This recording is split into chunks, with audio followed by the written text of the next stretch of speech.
You're listening to the She Lift Project podcast, a show dedicated to helping women achieve higher levels of success in the workplace. No matter where you are in your career, we want to help you grow.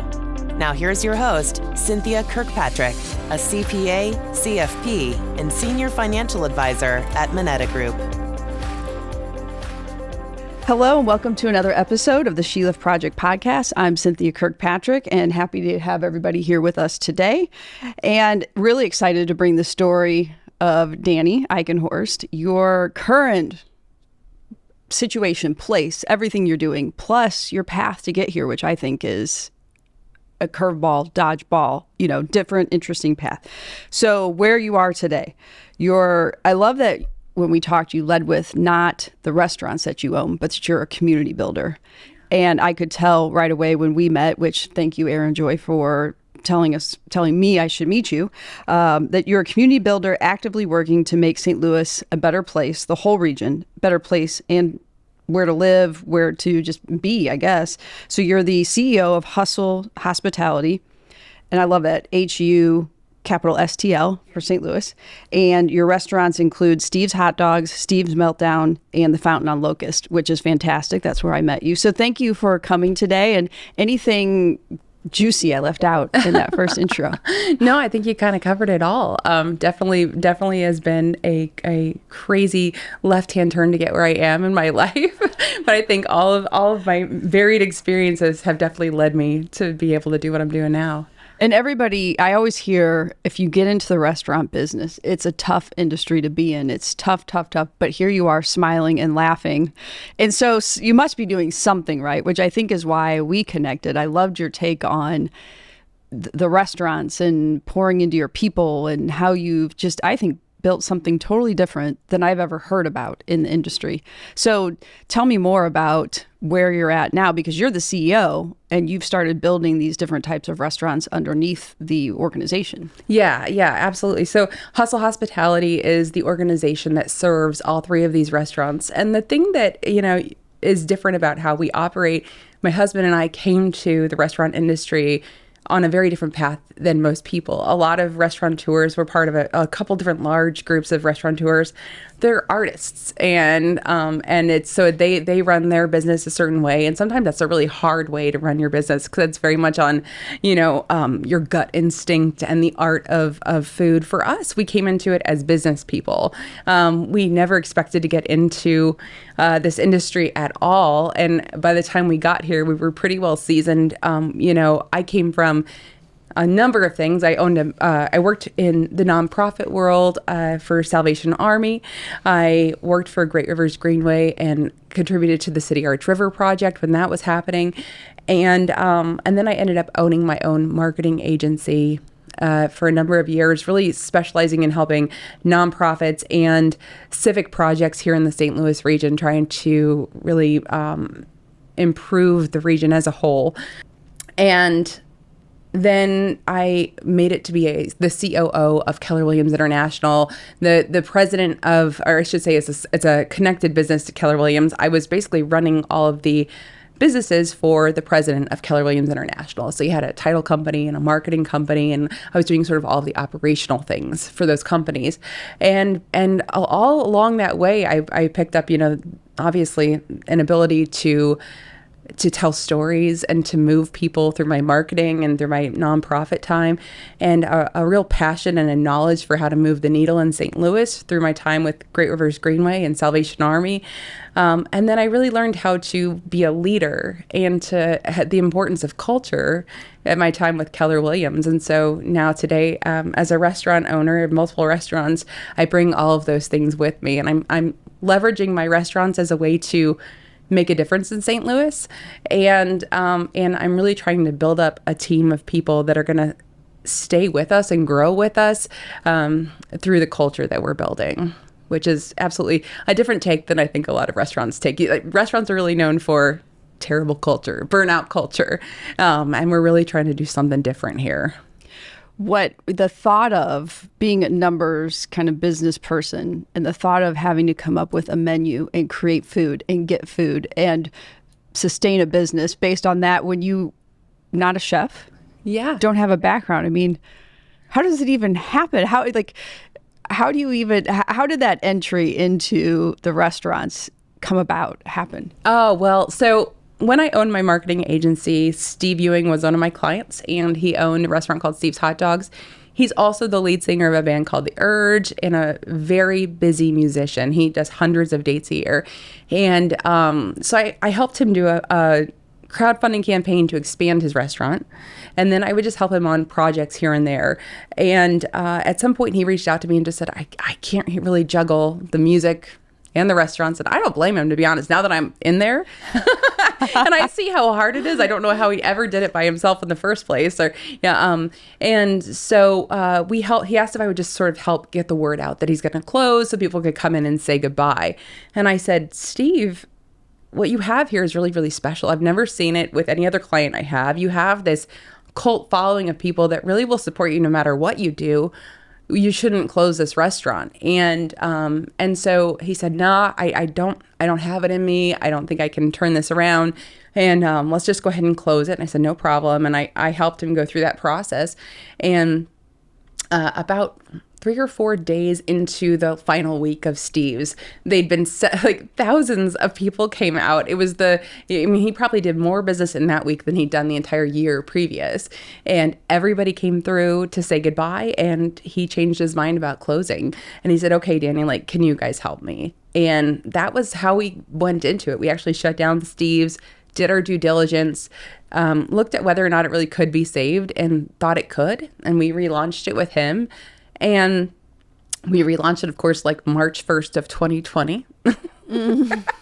Not an ideal time to do so. And that was just sort of something I always did on the side. I had my day job as a COO. I was previous to that, I was head of marketing for somebody else, but Steve's was just something I did on the side, and I helped him. And then Joy Gridnick of the Fountain on Locust came to us, and she saw what we'd done with Steve's, that we'd helped turn it around, and she was ready to retire prior to COVID. She also is very civically minded like me, loves St. Louis. And she said, I think you love St. Louis like I love St. Louis. And I see what you've done with Steve's. I would like for you to be the person that steps in and takes over my restaurant. And at that time, I kind of thought I could still do the Fountain and do Steve's and have my day job because my husband's there as a support. But what actually ended up happening after we stepped in and she did retire is that it required our full attention. Well, and you have kids. And I have kids. So let's not, just gloss over the fact that all of that. Yes, no less. Yeah, absolutely. And so it was 2021, I guess it was a totally life-changing year. We expanded Steve's, we took over the Fountain, and I came out of that day job with Keller Williams, and sort of transitioned out of that life, and our entire life became focused on the restaurants. What was that transition like, knowing I'm going to come out of my very successful corporate C-suite job, into this new venture? And I mean, I'm not sure what your husband was doing prior to when you both transitioned. Do you have a conversation? Do you sit down at the table and say, okay, we're going all in? Was it a slow transition out of the COO? Tell me what that thought process and how that happened. I think you and I were just talking previous to this about divine timing and all those things, and how sometimes we think we know what's going to happen, and sometimes it's just not the way it happens. And our plan was that he would leave his C-suite job. He was a controller, CFO for a company, and he would be the person that ran these restaurants. And then stepping into the Fountain, it was really evident to me that the team there needed love. They needed sort of what he and I always joke, and people call us the mom and dad of the restaurant, but they needed that. They'd come through COVID, the entire staff had been laid off. What you had in the moment that we stepped in was some wartime hires, people that have been drafted into leadership that maybe shouldn't have been in leadership. And, just a lot of things that we had to untangle. The restaurant wasn't fully operational post-COVID. It was still on a really limited schedule. And it just was really evident that it was going to require our full attention. And so I'll be honest, I was a little bit sad. I loved my job, and I really didn't want to have to turn away from it. And it was the biggest investment we'd ever made as a family, and we could not let that go either. And so it was really clear to me that this is where I needed to go. And it became, months of 24-hour around the clock work, and on top of that, you've got teenagers going through teenage stuff. We had our dog died, like all of these things happened all at once. And as we're transitioning in, and it was a really, really hard season of our lives. And I just found, I'm pouring into everyone there to make them feel okay about the transition. It's scary when somebody buys your company. You don't know what's going to happen. And this was a place that had a really special culture and a certain magic to it. And people were really worried we're going to come in there as business people and just destroy it. So we had to go in there and earn trust and show them that we really loved and appreciated the fountain as it was, and we really had no intention of doing anything to change the fabric of it. All we wanted to do was to support them and to make their day job as easy as we could, and to bring the same thing, like to bring our ideology around wanting to build up people to this new venture. And so pretty quickly, within days, we gained the trust of some key players there, some key leaders, and they were immediately on our side and helped us kind of get through it. But, like you said, you're transitioning out of this lovely C-suite position where people are pouring into me, leaders are pouring into me all the time. And now I'm in a position where no one's pouring into me and I'm pouring into everybody else around me. And so my bucket was empty for a little bit there, and so we did our best to get through, and it was, and we did very successfully. But on a couple months into it, I went out and sought my own coach and my own sort of mastermind group. And I finding those resources for myself to sort of refill, because I'm an expert at business in a lot of ways, but I wasn't an expert in hospitality per se. And so I went and I sought out leaders to surround myself with that would challenge me and that would give me guidance and support. Is that the only thing, or part of, when you're telling the story, I'm thinking, how did you get through it? What did you do to get through those times? Well, it was, there was that on the business side. I think on the other side, I really leaned into, I'm a pretty spiritual person. And I leaned into meditation and finding the quiet times. I find when I meditate, and I never meditate as much as I should, but I would say I meditate every couple days. And when I do, I'm able to sit and digest everything that was sort of running on loop in my brain. And on the other side of it, I usually find one nugget of wisdom or something that I should really be focusing on. And for me, that's what really keeps me headed in the right direction, finding my true north and staying the course. And so I really leaned into that more than ever in sort of my spiritual life. And that's what really steadied me, because, it really was a major life shift in every way. There was just so much going on in our life at that time. And so that was really what got me through. Well, and you and your husband working together, that can either go well or not. Yeah, that's true. We'd worked together in previous jobs, and it worked well in the larger companies. When we had our marketing agency, he and I worked together in a really tiny office with a team of people. That was hard. And this time around, we knew well enough when we took over the building at the Fountain and we went upstairs to the offices. We got offices on opposite sides of the building. So it's like we're a great team together. We can collaborate when we need to, but we can also go home at the end of the night and be like, so what did you do today?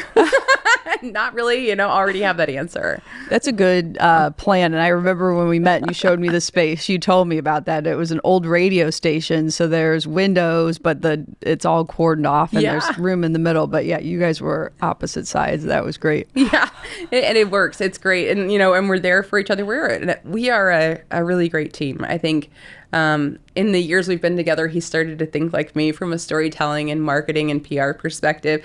And I've come to appreciate all the numbers and the things that he brings to the table. And so I don't think either one of us would be nearly as good without the other. And so it's been a great partnership, especially, with Steve's Hot Dogs. Steve brings so much to the table as the front man and the personality and all of that stuff. But as a creative, there's just some things that he's not going to be great at the numbers. And he's, those sort of things.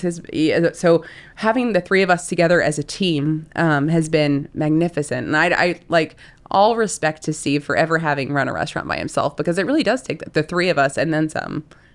It's funny. It's almost like you described my relationship with my husband, who happens to be back there behind the camera, setting all this up. The creative storyteller, amazing storyteller. So you guys should connect, and then we can go out, and then me and your husband can connect on the numbers and the bill. Love that. But you mentioned when you came into Locust, I could imagine they're thinking business people. Mm-hmm. We've seen this before. What is this going to be like? This is, what are we in for? But you said within the first few days, you gained the trust of some key people. Yeah. That's pretty quick. Yeah. Coming from the outside, not even in the industry. What did you do? How did you do that? Can you tell me what that was like the first day you stepped foot?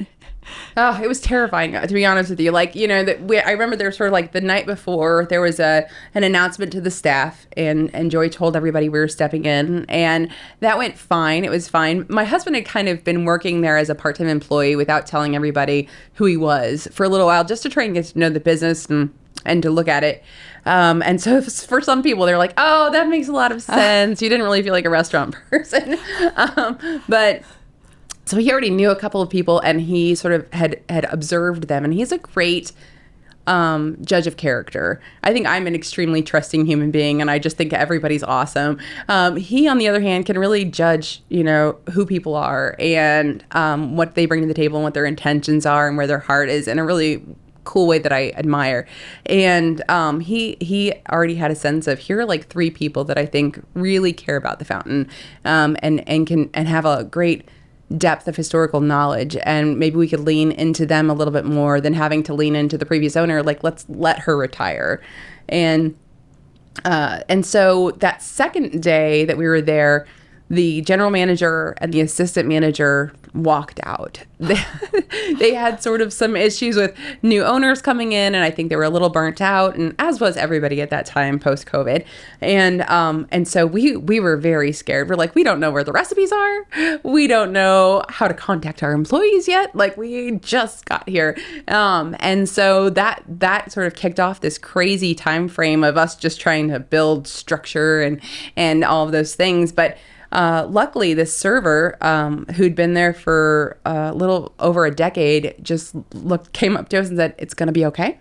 And he clocked out his server, clocked in his manager, and he took care of us for the next month and really ran the ship, and we all figured it out together. And for me, that was just it was such a godsend, because if he hadn't done that, I don't know what we would have done in that moment. You know, he was able to really show us where we could find everything, and help us get to know everybody that worked for us. And at the time, he didn't want to be general manager. He was just doing us a favor. So we went on the hunt for a general manager, and we even gave somebody else a job offer. And but while they were making their decision, I started to observe him and his nature, and I thought, I really want Nathan to be our general manager. And eventually we sort of wore him down, and he came to realize that, hey, I can trust you. You're somebody that has my best interests. I feel like you're somebody I want to partner with. And he took the job. But, you know, in those days where we didn't have leadership, we took 3 or 4 people that had just been there for a long time out to dinner and said, hey, like, do you mind helping us? We're new here, like, you know, and we can tell that you guys have all this great knowledge. We'd love to defer to you and partner with you, and we see that you really care. And they just were like, yeah, absolutely, we've got your back, no problem. And those partnerships are still partnerships to this day, that are those individuals are growing with us, and they've come into true leadership. They were just servers and ice cream people and kitchen people and all that sort of stuff. And now they've all grown into leadership with us. Well, it sounds like, you know, most people, or maybe the old way of leadership would be come in, act like you know everything. You know, have all the answers. That's the way to be a leader. But in that moment, I mean, that could have gone, sounds like it went well. It also could have not. To just be totally open and vulnerable, and say, we're new to this, and we need your help. Yeah. Will you? I think if somebody had taken that poorly, they probably wouldn't have been a right fit for our team anyway. And I'm not an expert. You know, I bring something to the table. I'm excellent at operations and systems and storytelling and culture. Those are my strengths. But I'm not a chef. And, I'm not so many of these things. I don't have the ability to serve at the high level that some of these people do. They're just incredible service people. And so, you just got to be honest about what you bring to the table and hope that they understand and want to partner with you, and know that, we really want people to come into our world and to be able to stay with us and grow with us as long as they can, and to be able to find opportunity. And so for me, the first thing that happens when I meet a leader is I want to know, where do you see yourself in a year, 3 years, 5 years? And if that's not someplace with me, that's okay. I'll help you get on a track to get to where you want to go, because you're giving me your time and you're giving me your trust and all these things. And we're going to work together for a while. And I want you to come out the other side on the path to where you want to go.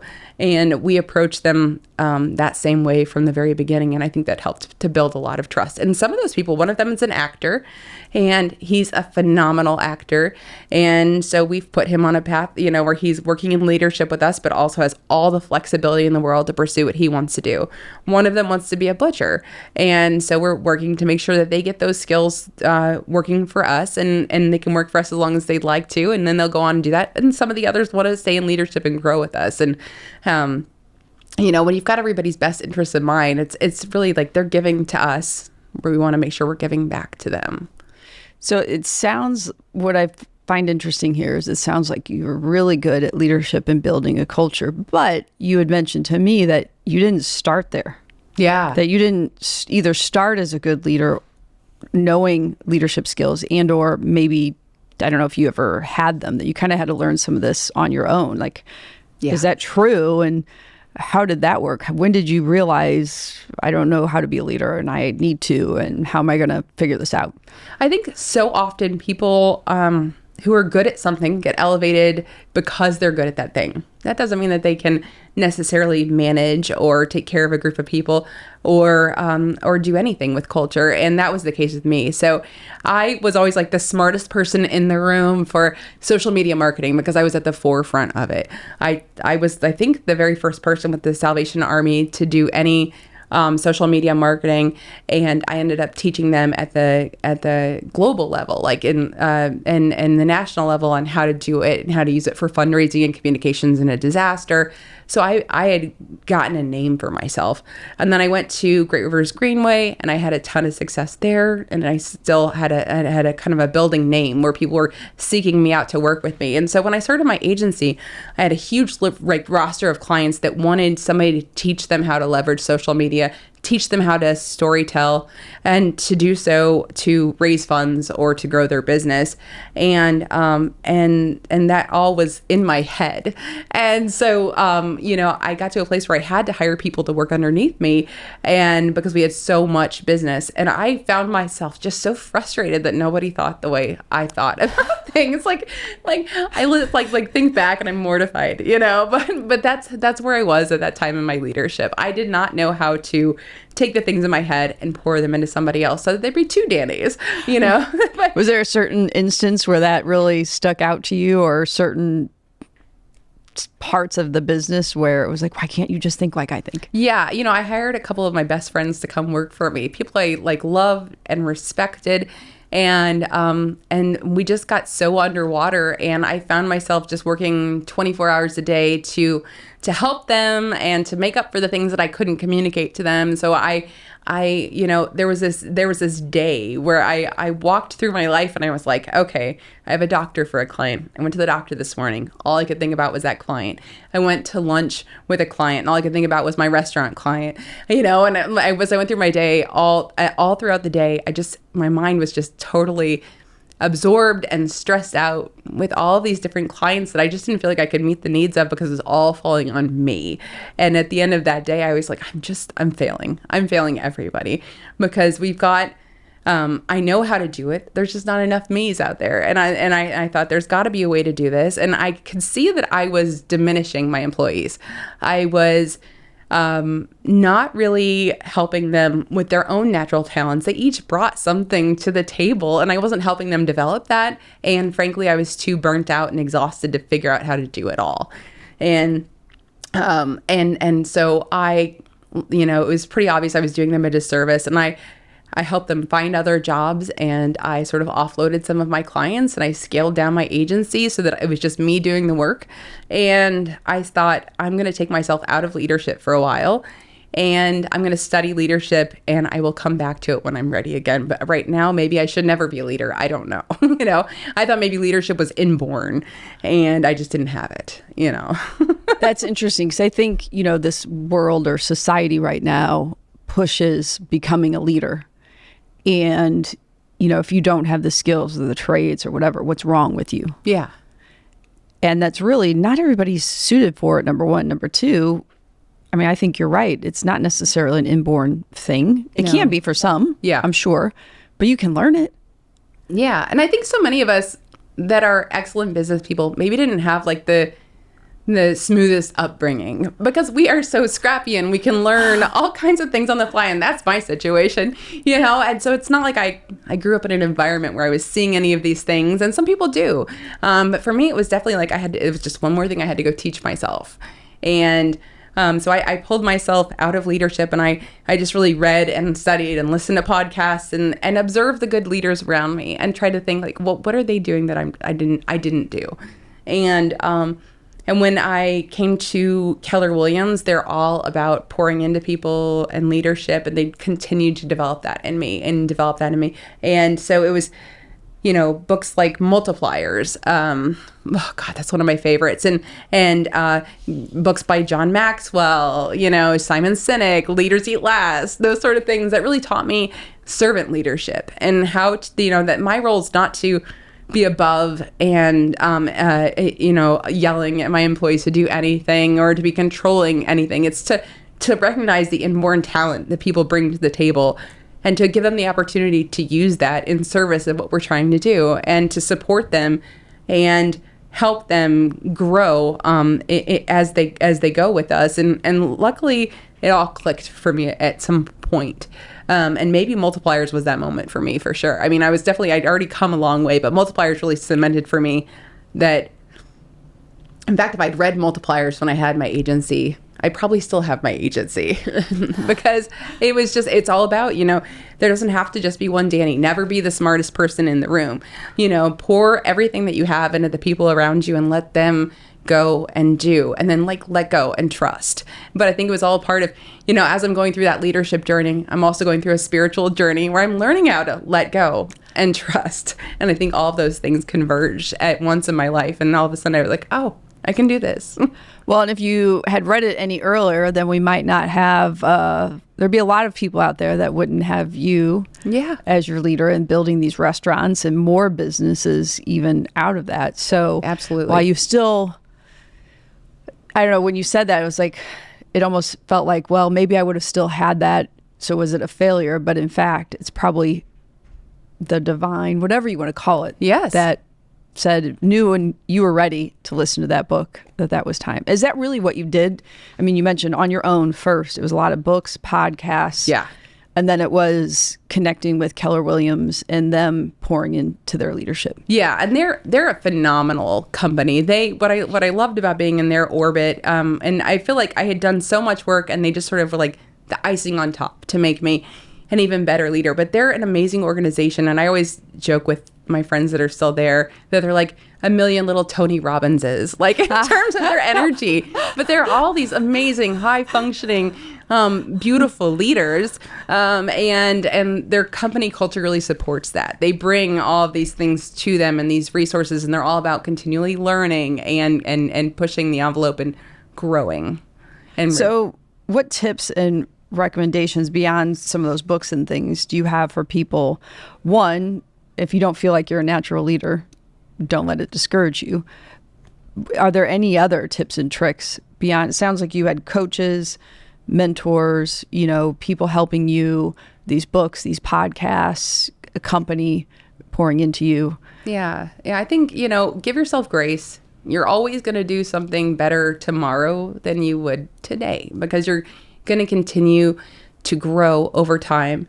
And a rabbi friend of mine shared that with me when we were going through something. He said, give yourself grace. You would handle this better in 10 years because you're going to grow from now till then, but you're here and it's now, and you're coming to the table with the skills that you have, and you're going to handle this as well as you can.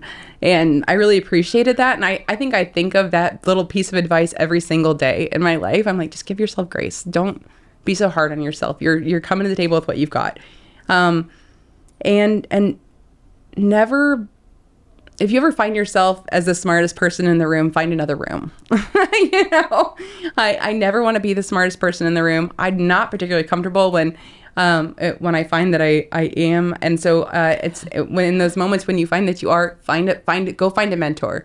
Go seek out somebody that's doing something harder, better, faster than you, and learn from them. Invite them out to coffee. Ask them to mentor you. And it's in those moments that I've had mentors that I've been the best leader for everybody underneath me, because I'm always learning and pulling from these amazing people that I've curated in my life.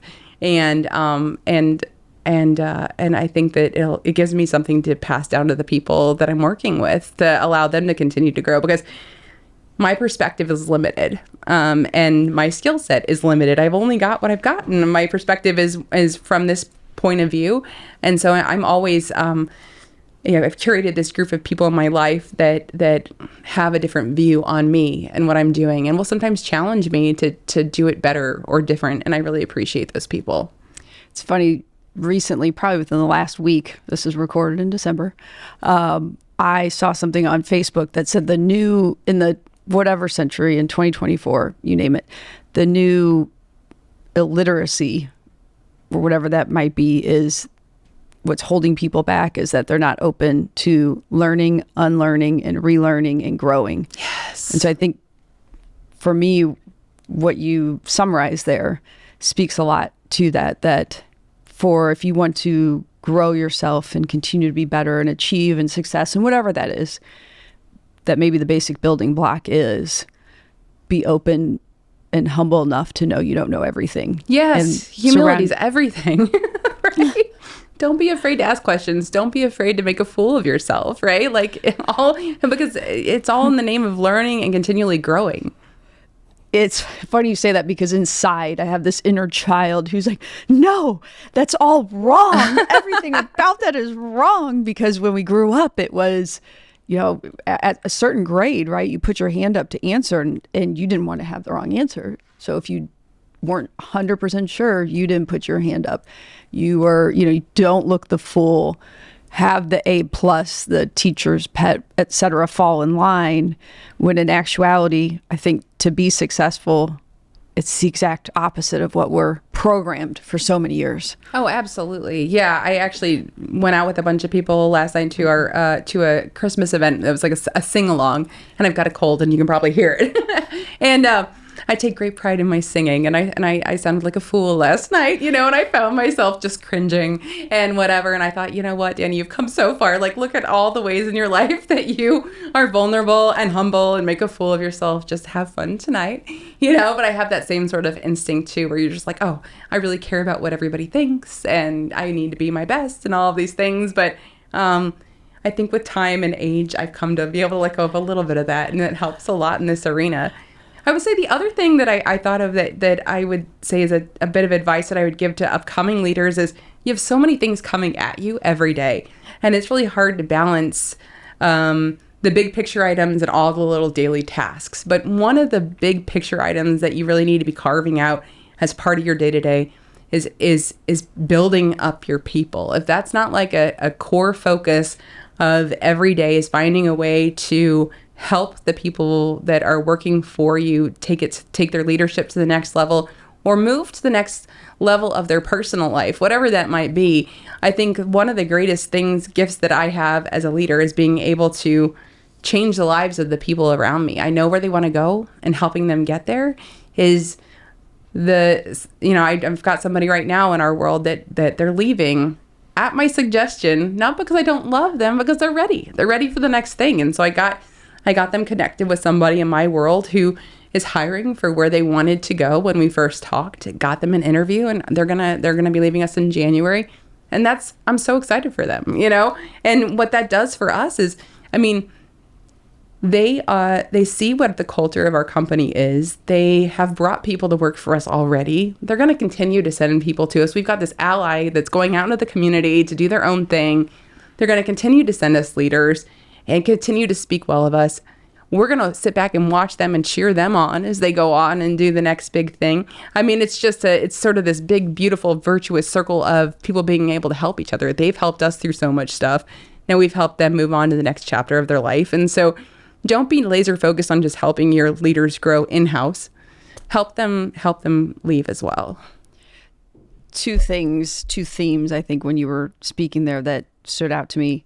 One is when you pour into them in their, what we kind of talked about already, their skills, what's beautiful about them, what do they bring to the table, what's important to them, whether it's at work or at home. So don't assume everyone must follow the same path to success that you did, or that you define success as. Maybe their definition is different.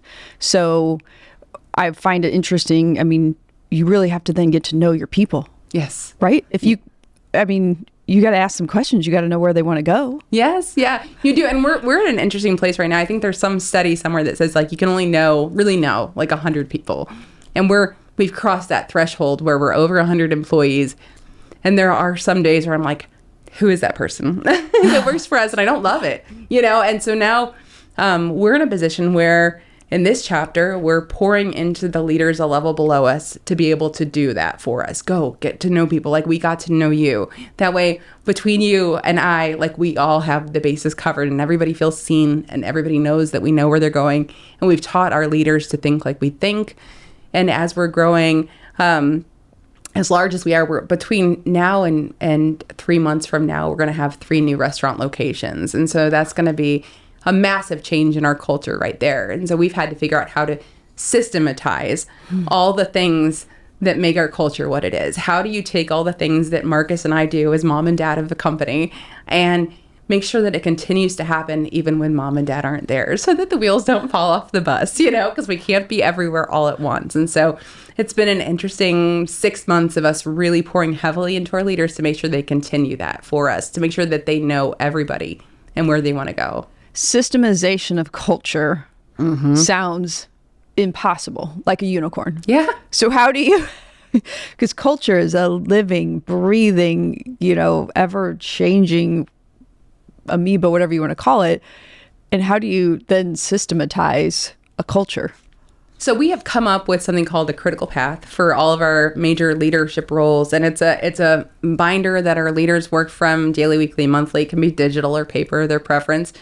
But within that, we've found ways to fold in time for thinking into their daily and weekly activities. It's a time for observation of the people underneath you. So as they're working their way through their daily duties, they'll be working their way through their checklists and things like that. And it'll say something like, who did you observe today that was really on the ball? Like what did you observe today that maybe needs some coaching and some additional help?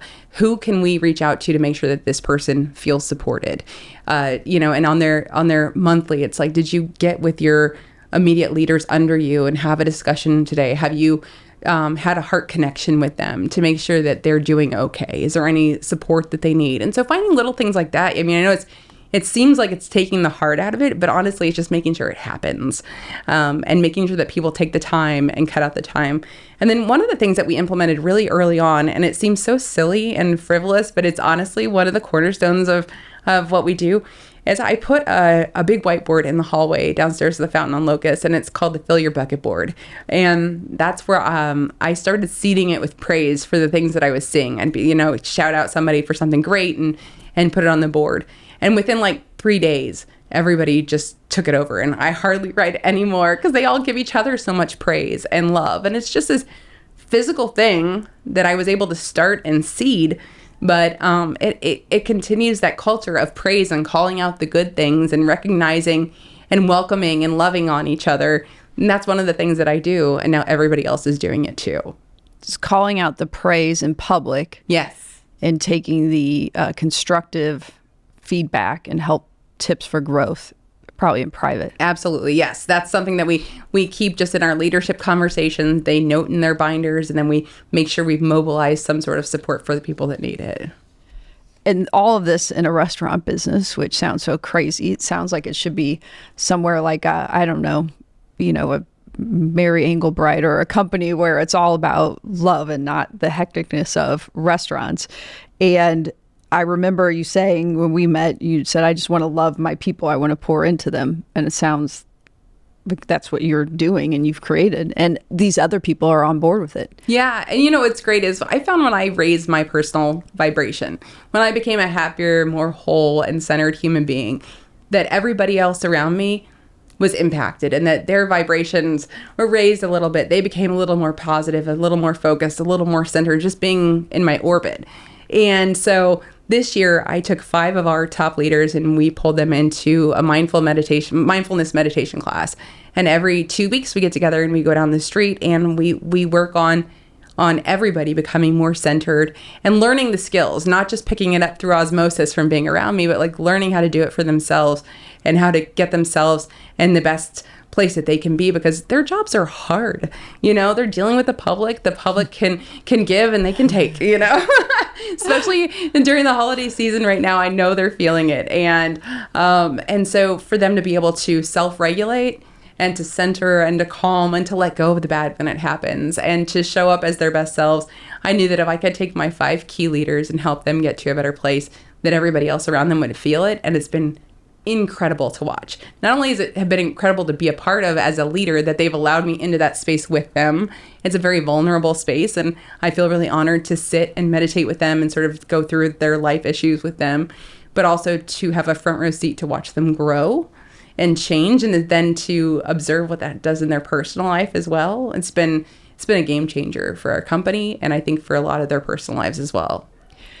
Well, this comes back to something you said earlier when I said I thought 2 things from what you were saying is sometimes I wonder if companies or leaders or people, business owners, don't understand the thought of I need to do all that, find the time for that, pay for it, pour into that. Wow, that's going to take them away from doing their job, the profitability of the business. But in fact, I think it's the exact opposite. Yeah. If you are willing and showing that you're going to pour into them like that, not only those that are still with you, but as you mentioned, people who have left are saying, this is the best place I've ever worked. You need to go work there. You need to go to that restaurant. You need to support the people who supported me.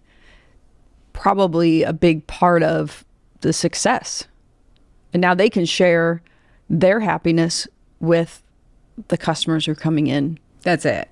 Yeah. And the vibe, in service, from when we came in to now is night and day. And you can see it in our customer reviews, and you can see it in their personal lives. Everybody's going to have their struggles. Everybody brings something, but it's their ability to support each other and to deal with it on their own as well. And then our ability to be mindful and to watch for those moments where we can provide additional support that really make the difference. And all with, again, just in the restaurant business, and something we haven't talked about was how you've carried that. So we're in St. Louis, been waiting for a soccer team, soccer capital of the U.S., Midwest, whatever they want to call it. I played soccer in college, so waiting for a soccer team forever. Yes. And I thought it was really interesting how, Steve's Hot Dogs, right, is part of the inaugural season. You got pretty creative. How did you make that happen? Well, we really wanted to be a part of that. Steve's daughter is a soccer player. They're a huge soccer family. Up until City SC, I did not know a thing about sports and did not understand any of that. But I did see that, when I worked at Great Rivers Greenway, we were part of the City Arch River project. And the vision there was that you'd connect the river to the arch and get people flowing into downtown and start experiencing downtown in a different way. And it did make an impact, but not quite what I'd hoped it would. And I knew that this soccer stadium was going to be the missing piece for us. I thought it was going to get people from the river to the arch and all the way up to the stadium, exploring Union Station, and that's going to be the thing. And that's why I got excited and fired up. So when City SC put out a call for who do you want to see as your restaurants in this inaugural season, I jumped on that and worked my social media magic and really got people to vote for Steve's Hot Dogs. And as I understand it, we far and away were the top pick of the people. And like, what an honor. It was insane when I don't remember the numbers now and I don't want to misquote them, but it was a phenomenal number, and it was really humbling and amazing. And so we got one of the largest, us and Balka Treat Box, we have the largest spots in this stadium, and we've been able to be at the table from way before the soccer team was playing, and get to see, the thoughtfulness and all of the details that came together to make this season what it was. And so now, we've been able to sit there front row, and I'm a rabid soccer fan now, and I get it. I didn't miss a game. The one game actually I did miss was regrettable. They lost, and I think it's all my fault. It is your fault. Absolutely my fault. It's just it's really nice at this point in my career to look around the city and be able to see all these cool St. Louis moments I've been able to be a part of. And for me, the St. Louis City SC soccer was one of the most memorable years of my life. Here's to another year. Well, absolutely. That whole thing, though, part of that is taking a risk, being aware. And you had the skill sets in the social media marketing space from prior. Yeah. I mean, your career trajectory, as you talked about with the Salvation Army, and then building up, the community. Yes. So your name, Steve's name, and he obviously with his music and everything had a big, not to take anything away from that ability and success and hard work, but it wasn't like, we want to be in the stadium. Okay, let's just do it. It had been leading up to that. A lot of experiences along the way led you to that point. Yeah, we've been able to do some pretty amazing stuff, the two of us. I've got my ability, he's got his ability, and we put that stuff together, and it's a superpower. And we've done a few things like that. We also were able to move social media mountains to get the attention of Marcus Lemonis from CNBC. He had I can't remember the name of his show, but he would go in and sort of save these fledgling businesses and turn them around. And he had this great show. And we got his attention during COVID as a restaurant that was making a turnaround. And he saw that we were working in the community. We feed the hungry. That's sort of like both of my businesses. We work to do something to make the St. Louis a better place to live. And so with Steve's, we have a huge community give back program called Feed the People, and we feed the hungry in the community. This year we've done 70% more meals than we did last year. Every year it just keeps growing. The need keeps growing too. But we were able to move social media mountains together to get $20,000 endowed from him to help us feed people on the heels of COVID when they were all struggling. And we've just been able to do some really incredible things together. So think big. Oh, yeah. Put yourself out there. Yeah. And put together teams of different skill sets. Yeah. To where you can be a bigger superpower. Yes, exactly. If you were on your own. And we've made some really ridiculous goals. That was one of them. The soccer stadium was one that we just said, hey, we're going to be in the soccer stadium, and that's that. Like, we're going to make this happen. And the other one was we're going to have the official hot dog of St. Louis, and we made that happen too somehow, And so we've got a few more audacious goals out there that we're working on. But I think that's it. You've just got to not be afraid to put the ridiculous out there, state it, and aim for it. But you mentioned earlier, though, your orbit. You worked on your orbit. Yeah. To raise your energy level. That's it. And it's going to attract those. It's going to expand, I think, and attract those who want to be in that universe and that sphere. That's it. And I think that people right now, we're in such a great place where we've got people that buy in and they see where we're headed and they see that things really are possible that you wouldn't have thought were possible before. And that just grows the power of what we're doing tremendously, so we can really set our eyes on some pretty magnificent things and know that we have a pretty good shot of making it happen. But it all started with you walking in that day, tearing down, the Wizard of Oz curtain, the brick wall, and just saying, look, here's what it is. We've got great business sense, storytelling, marketing. We're not food people. We're not chefs.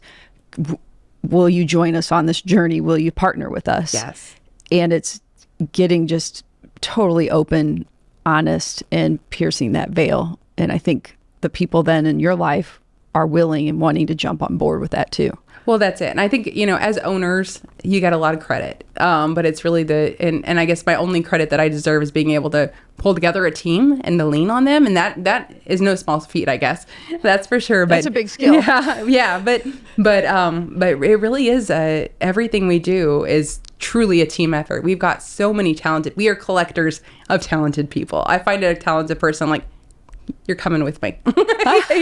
I'll find a place for you. Just stick around. And even thinking, we haven't talked about it yet, but something you had written in all your restaurants. So your history, business owner, social media, marketing, storytelling, COO, a lot of great things that are out there. What's maybe under the radar, you mentioned a little bit, but each of your restaurants so far, and through working with the city and helping the city build itself up, is you've been giving back. So each restaurant has its own charity, right? Or its own way to donate back to the community. Yeah, actually, HuSTL Hospitality, we've got sort of a mission statement, and in it we talk about feeding the St. Louis region through, obviously the food and drink that tells a story. But part of it is, pouring into people. That's another way that we feed the St. Louis region. And the other is by active community involvement. And so all of our restaurants, Steve's on South Grand, the Fountain on Locust, but we're also opening 2 new locations on Del Mar.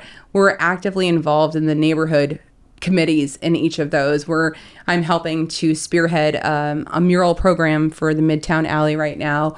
My marketing director is serving on the board of South Grand's Cultural Alliance to support that neighborhood. We're both going to sit on the board in the Del Mar district and help over there.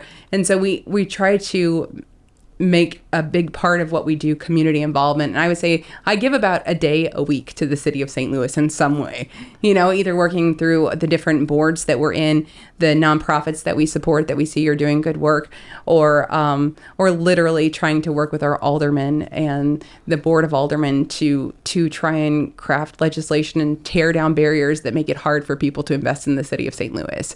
And so anytime I see an opportunity to jump in and help in a way that matters, I try to, because I'm like, I've got that skill set. I've got the team that supports me and allows me the time to do it. And I sure as heck do not want to run for office myself, but I will support the brave men and women that have gone through that process. And I will share with them my experience as a business owner and the things that I need, and I hope that the residents do so as well, because we have to work in partnership with these folks to try and really move mountains and fix some things here in St. Louis to make it as strong as it once was, and to make it a place where businesses want to come and invest and come and grow. I got to ask, what are the 2 new locations? Can you share? Well, we have got the 2 I can share are on Del Mar Makers District. The Jim McKelvey is actually building out a district there that's sort of his legacy, and it's between Union and Kings Highway. Ben Paremba's bringing a number of his restaurants there, Olio, Elia, Nixta. And we have brought, we're doing the Fountain on Del Mar and Steve's Hot Dogs, and they should be open in the month of March. And we're very excited. We're now, walls are in, and we're working on murals and all of the fun details getting us close to opening day. So those are the ones you can tell me about. Yes, so it sounds like there's magic still to come that we can't talk about yet. Absolutely. Yeah, good stuff coming. As you mentioned, what you're able to do now out in the community, being on these boards, year 1 couldn't happen, right? You had to take time. Look at those big eyes. I know. I'm just thinking about year 1 when we just needed a desk and didn't have time to assemble it. Like, that's how busy we were. So yeah, to be here, what a blessing. I love that. I could just picture it was at the top of the fountain. Yes, we had 0 furniture. We're just working on the floor and no time to put it together. There was a box of IKEA furniture. Finally, we had to hire somebody to come in while we were working for him to put it together for us. That's fantastic. See, nothing, the success, sometimes we see the end result. We don't hear about or see the beginning and the grit and the working on the floor, a desk and a box right next to us. Need the, sometimes you have to hire people to come in and say, we're going to focus on what we're good at. You can put the furniture together. Yes, exactly. But it takes time too. If you didn't pull in those really successful people in different areas to help support so that you could take a day a week and give back, which to the city and the communities, which then leads to probably more contacts, the next venture of maybe joining. I mean, it builds and builds upon itself of building great people around you, pouring into them. They let you then do the next level, which then adds, it's just a great cycle. Can be a great cycle. It is. I just got asked to serve on the Leadership Council for the National Small Business Association in the last 2 months, and I joined their board. And so now I'll be working at the federal level.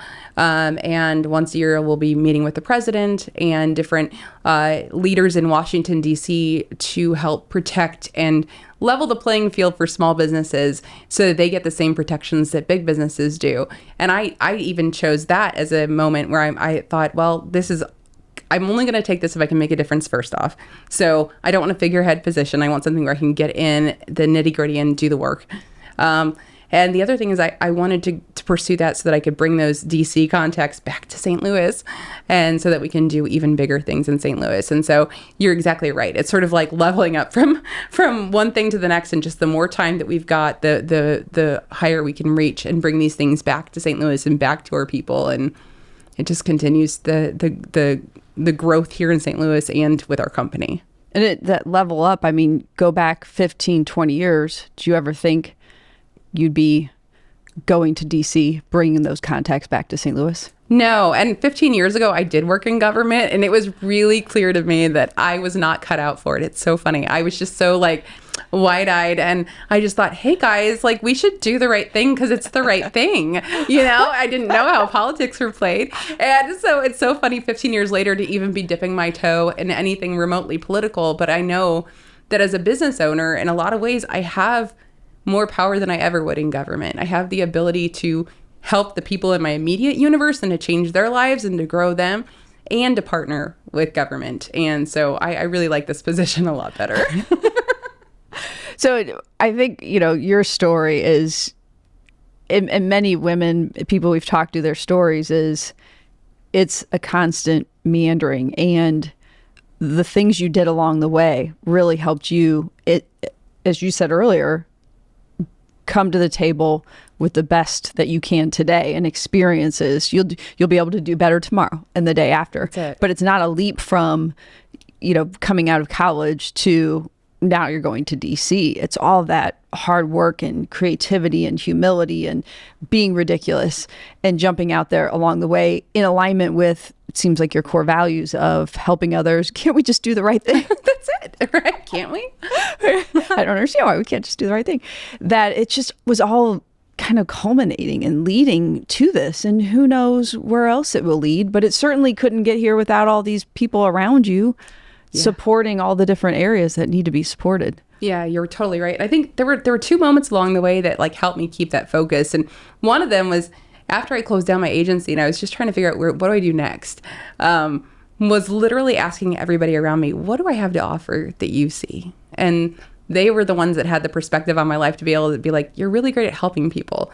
And you really, really care about St. Louis. And they kind of helped me identify those characteristics that are probably easy for everybody else to see, but maybe not for me from the inside, And so seeking that external feedback was really, really helpful. And then when I went to Keller Williams, they put me through what felt like a ridiculous series of tests to get the role that I got. But there was like 7 interviews and sort of this, the really in-depth strengths assessment and all of these things that we went through. That also gave me another perspective on what it is that I'm great at and maybe things that I shouldn't do. And so I think that stopping periodically and getting that outside perspective on what you have to offer and what you've been able to accomplish from either the people around you or an assessment of some sort is really, really powerful as you're coming up in leadership. That can help you keep your focus and keep doing more of what you've already done naturally really, really well.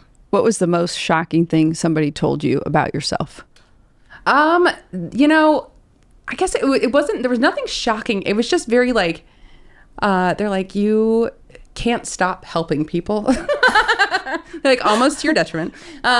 And the other was just like, was really pointing out the fact that I run really fast in a direction when I'm certain about something. And I was like, oh, you're right. And maybe that I need to slow that down a little bit and be a little more thoughtful was valid feedback for me. But it also pointed out to me that sometimes I have a really strong gut, and that gut's generally right, and I need to listen to it, or at least pay attention to it. Maybe I don't have to run off in that direction every time. But I do have it. It made me look at the way I make decisions a little bit differently and realize that, when I'm sure about something, I'm sure, and there's really, not a lot that's going to change my perspective. So that's been useful. I feel a little more confident in my decision making when I look back at the decisions that they pointed to, and I'm like, those were all good decisions. I think that I've got a good gauge on what's right in my world. You said, I think women often tend to have a hard time with helping others. Yeah.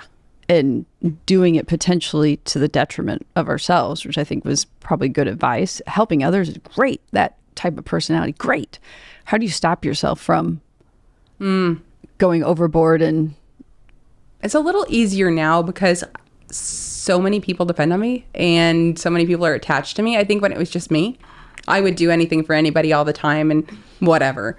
But now I've got all of these people to think about, and where I put my energy is either takes away from them or helps them.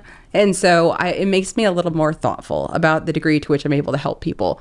And so now I do it a little bit more formally. Whereas, when we first started our Feed the People program, for example, we just had a few meals we could donate. We didn't have a lot of money or donations, and we were literally just delivering these meals to people one-off, and people would tell us their story about why they needed it. I didn't want to judge. We just said yes. Like, we just gave them meals. But it wasn't maybe the most efficient. And now we've been able to grow that so that I'm partnering with nonprofits that can do it at a larger scale and get it to the people that really need it. And it's starting to put more structure around the way that I help people, that gives me the outlet to do some good. But maybe doesn't make me have to run the entire social services organization myself. Right. So more structure and more help. That's it. Leaning on people and partnerships and organizations and tools that I've picked up along the way. This is just a fascinating, meandering life, but it sounds like it's all built from the desire to grow, learn, continuously improve, all the while giving back, helping others, and sharing your special talents with the community around you. Yeah. And it's so funny. Like when we went to bed the other night and I rolled over and I just leaned to my husband. I said, our life is so fun. Like, I was like, we just have such a fun life, and I would have never picked this path. And yet here we are. And I'm thankful every day for the people in our world, for the opportunities that come our way, and that the universe brought us to this point together. Like, what an awesome life. And let me just add the opportunities you created to come your way. Well, that's true. The hard work there. So a lot of what we discussed and have been discussing today has been successes and meandering into good things. Is it fair to ask if there were any challenges or obstacles that you've overcome? I think as a woman, we feel a lot of pressure. I was a mom young. I had my first kiddo at 23. And now I'm in this fortunate position right now where you see the trajectory of my career taking off as my kids are taking off, for sure. But, one of the big challenges that really stunted my leadership for a long time was just that, being a working woman in business as a mother. And it was the amount of guilt and pressure that is thrown at you if you are talented and you do want to pursue big things, but you have a kid and you should be there all the time. And, all those things. It was sort of the juggling of, and some of it's internal and some of it's given to you by your parents and your grandparents, and some of it's given to you by society. But I have a child who's on the autism spectrum, and I have another one who has ADHD. So it was never really straightforward for us, right? We had a lot going on with our kiddos. And so we've got my ambition and sort of that I was born with. I'm not gonna be a stay-at-home mom necessarily, but I also really loved my kids and wanted the best for them. So I think there was always that. I definitely held my career and my success at bay for a really long time because I couldn't see myself succeeding in that big of a way when they were having their own challenges. So I think that I started to take off later in my career. But one of the positions I took along the way, I made a deal with them. I said, my kiddo's on the autism spectrum. He's at a really critical time in his development where he needs to get all the help right now because his brain is still elastic and we can make changes and he can have really good quality of life. And I want to do good work for you guys. And so I said, if we could just make the agreement when I take this job for you that I can come in early and leave early so I can take him to occupational therapy every day, then I think I can balance everything. And it worked for a while. And they agreed to it for a while. Until at some point they said, it's really unprofessional that you, as a woman in this position, are spending so much time with your family. Like, you really need to be focused on the work. And I just thought, okay, we're done. And so that was actually in some ways a little bit of a step backwards. I switched into working for them in a different capacity as a consultant and left my position there so that I could control my world. But I think there's a lot of that happens when you're a woman coming up in business, especially when you've got kids and when they're a priority for you, being able to have the support to do both. And so I think for me, going the self-employed entrepreneurial route gave me the power. And so that was helpful, but it took me a little while to kind of find my footing as a mom and as a professional in this world.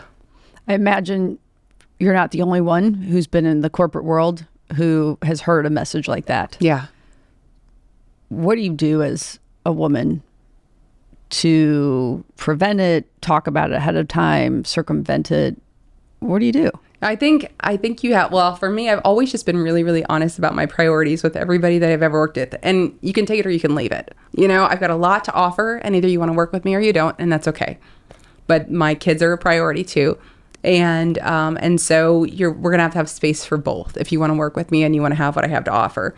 And so now that I'm in the position I'm at, and my kids are older and they're doing great, I'm just focused on making sure that doesn't happen to anybody in my orbit. We work with a lot of people that are at the place in their life where they're about to start having their kids. And I want them to be able to, have their cake and eat it too. So we've got a couple people in our office that also have kids, and they have all the flexibility in the world to do what they need to do. I trust them that at the end of the day, the work's going to get done. And they are worth it to me.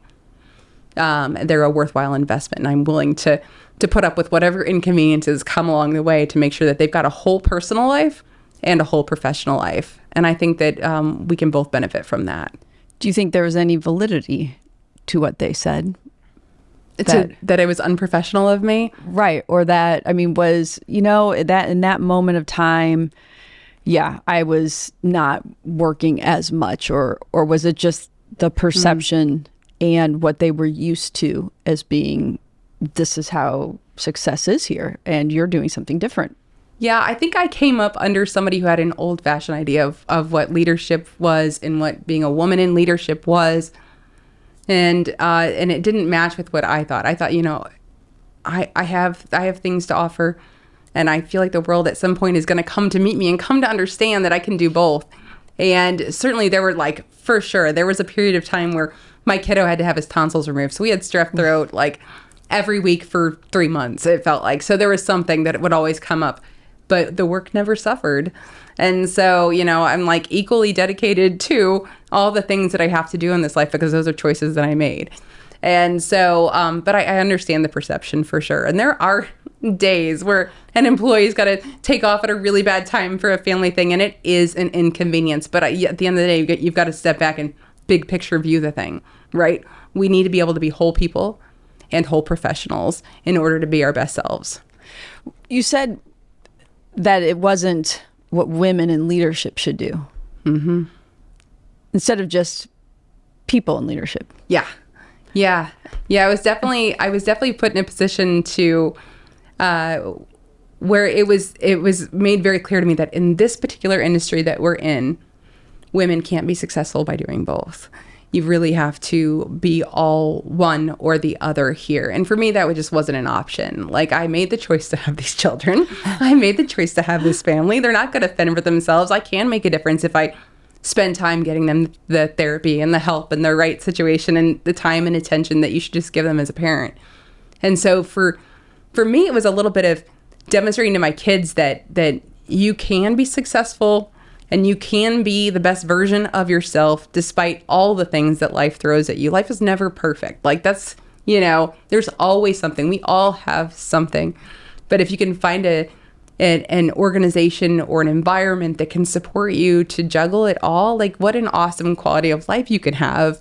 You can feel like you're showing up to work every day with purpose. You can bring your best self, and your kids can see, that all of that's possible. But luckily, I think my kids have seen that. They've seen that, like, look at all the things we've been able to accomplish, all of us as a family unit, and look at what mom and dad have gone and done too. Yeah, the culture and the leadership of the place you choose to work at or build is super important. And I think what you did is if you've tried, you've been open and honest, had the conversations, and it doesn't jive with your internal beacon, then maybe it's time to value yourself. As you said, I know what I bring to the table. The world will come along at some point, the right match. Yes. So value yourself, know your worth. Without a doubt. And it may be a place that you can't change. Don't force yourself to fit in or you'll break. Yes. Yeah. And find that right community and culture that will allow you to be the whole self, as you said, and the best version in all those aspects that you've defined as important to you. Yes. And it's exciting to see a lot of the young leaders that I'm working with now coming up, and it's a different place and it's a different time, and they don't have to go through some of those challenges that people understand what women have to offer in a way that they didn't even 15 years ago, and it's because of all the different women leaders that have come up and kind of pushed through that and shown what they can do, that now these younger leaders are going to come in and have a lower barrier of entry, and they're going to be valued from the start, hopefully. And that's really what it's cool to see my kids see that now. They don't even question the value of a woman, what a woman brings to the table. But I think then to also allow, for any men who, whether you're divorced or, your spouse has passed away, whatever it might be, there's going to be many men in that situation who have a lot of responsibilities. Yes. And maybe that's what's important to them. So I think finding the grace in society that a lot of women have plowed through, and we're still working on it, but we're mostly through that way. But to now start thinking about, again, it's not just this silo of women. It's okay, and it may be men too. And maybe we need to break up the old way of doing things and build new potential. Without a doubt. And I think I always kept myself small and for a lot of years because of how I grew up and what I thought of myself. And I only thought I maybe was capable of so much for a little while. And my ability to say, hey, no, I'm going to choose my family and I've got something to offer didn't just come. It came from me having been in a family and in a group of people in my life who really believed in me and cheered me on and pointed it out for me too. I had a mother-in-law who said, hey, you are capable of so much. Like, dream big. I will support you. I will babysit your kids. You go chase down what it is you're going to go do next. And I had a husband who thinks I can do no wrong for some reason, and really just for some reason. And he sees the things that I have to offer, and he lets me know what I'm doing right and what he gave me perspective I didn't have on myself, which really pointed out to me the things that I had to offer and gave me the strength to stand up and build the life I wanted. So it certainly isn't a gender issue. It can definitely be anybody that's undervaluing themselves. You seek out those people in your world that are going to be your biggest champions to help give you the strength. And I think that's probably a bigger issue now with people undervaluing. As you're speaking, I'm thinking, yes, this is what I've been working on, what I've been going through, working on, just even my 14-year-old telling me, Mom, do you know you're awesome? And it's like, yeah. She's, no, you say it. Oh, I love that. Like, I'm awesome. Now you think it and mean it. Oh. And I don't know if it hadn't, she keeps repeating it over the last year or two. And it's maybe starting to sink in. And I'm starting to tell myself that. But that's a real that's a challenge Yeah. to break through.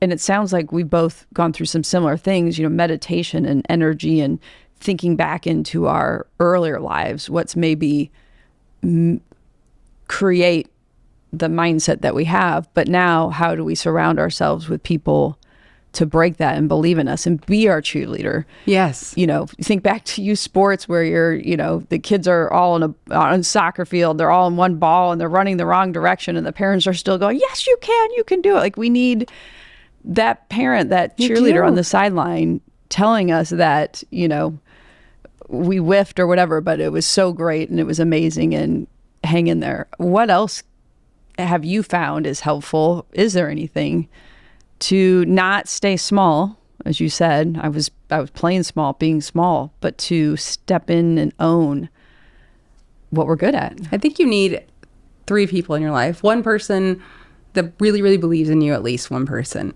You need one mentor that challenges you to be better than you ever thought you could. You watch them and you're like, man, I can't believe all that they've accomplished. And then you realize they're just a normal person, and you get to know them and you get to pick their brain and learn from them, and that will keep you going forward. And then one person that sort of is the mirror to you and holds your feet to the fire and says, here's what we're really working with. And you really do need to go and do these things. You really are. Not only are you capable of them, and we're going to talk about it, but you need to go do them. And luckily for me, my husband is 2 of those. But he's the person that like really will shine a light on what's really happening with me and really where I'm at. And he can see when I'm stuck sometimes and help me get unstuck. So a good friend that can do that for you. But I think seeking out those people in your life, and the older I get, the more important those people are to me. And my female friendships in particular are so important to me at this point in my life. And I think a lot of us, you're coming up in leadership, you're coming up in business. It's all, you're really just focused on yourself and growing yourself and all these things. And I think that you see that as your leadership evolves, it's less about you. It's more about the team and the people in your world. And you start seeing the value in everybody around you and really collecting the good people and holding on to them tight. Well, you said that people who are really successful are just normal people. And as we were sitting here, and I know other things that we haven't even talked about today on LinkedIn and out there in social media about you, I'm pretty sure you're going to get up when we're done and the superhero cape's going to unroll. Oh, awesome. No, it's if anything else, it's a whole team of people with capes. I'll tell you what, like I think about that all the time. We're now in a place, like we're actually planning a 10-day vacation. I have never done that in my life, not ever. And we've got one coming up this summer. And what a game changer that's going to be. And I know I'll get phone calls and things are going to break and bad things will happen or whatever, but maybe they won't. I feel like we've built the infrastructure. I've got my leaderships in place, and we've got such an amazing team that knows where we're headed and they want to go there as bad as I do. And I think that, and that's another key thing is really casting that vision for your team of where you're going and getting them bought in so that you can step away and know that you're going to continue heading in that direction. So lots of ways that you can help the community and that they can find you. First of all, and I have to, if you don't mind, and only, I guess, because I've been to the fountain with you, but the menu and the food I had there, but all the things I didn't have yet, sounds amazing just from the cocktails and the mocktails, which I love. So there's something for everybody. You make your own soda there. We do, yeah. Old-fashioned phosphates and egg creams. Yeah.